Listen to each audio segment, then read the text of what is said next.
People learned how to brew beer in ancient times. The Sumerians and Egyptians also drank it. But in ancient Greece and Rome, beer was not popular. Both Greeks and Romans preferred wine, because the climate of these countries allowed them to grow fine grapes. Nevertheless, the ancient peoples knew how to brew beer and, on occasion, could easily knock over a mug or two. The Romans called beer Ceresis. According to legend, it was the sacred drink of the goddess of the harvest, Ceres. In early Rome, with its harsh traditions and disapproval of drunkenness, a Roman citizen could drink at his leisure mainly at festivals in honor of various gods. At the harvest festival, at the end of autumn, they drank freshly brewed beer, usually pale barley beer. It is sometimes claimed, with reference to Pliny the Elder, that ancient Roman peasants in southern Italy made wheat beer, but this is incorrect.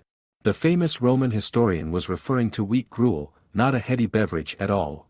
Beer was mainly consumed by the Roman plebeians, and the enlightened Romans considered it the drink of the poor and barbarians. That is why there are almost no mentions of it in ancient Roman texts. Even legionaries preferred beer to pasca, an invigorating drink made from diluted sour wine. At the same time, beer in ancient Rome, like in Greece, was prescribed to the sick to strengthen the body. The famous physician Hippocrates even wrote a treatise about the benefits of beer. Doctors prescribed special medicinal beer made of dried malt with aromatic herbs for their patients. Another famous beer lover was Gaius Julius Caesar. Beer is a high and all-powerful drink, he wrote. Caesar was most likely addicted to beer in Gaul. Unlike the Romans, the Gauls and Celts greatly respected beer. According to Roman authors, they made beer in the following way. They dug ditches and sowed them with barley.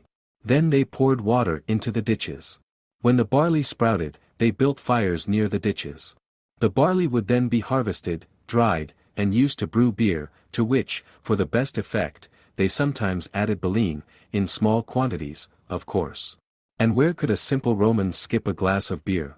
In Rome there was nothing wrong with fast food. Fast food joints were called thermopolia. The city of Pompeii had about 150 thermopolies for a population of 20,000. But they did not sell alcohol. The counterparts of the bars were other institutions, Popinus.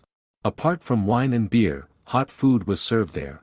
Popinus were typical hot spots with drunken brawls and all sorts of trash. They were places where you could meet anyone you wanted, from a drunken senator to a freedman.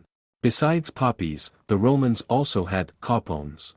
Ancient Roman taverns were called with this word and offered their clients a place to sleep besides food and drink. Copones were located both in cities and along roads in the countryside. The signature drink of the Roman copones was the colita. Colita is wine with spices diluted with hot water. When on the road, Roman travelers preferred to drink colita to avoid catching dysentery.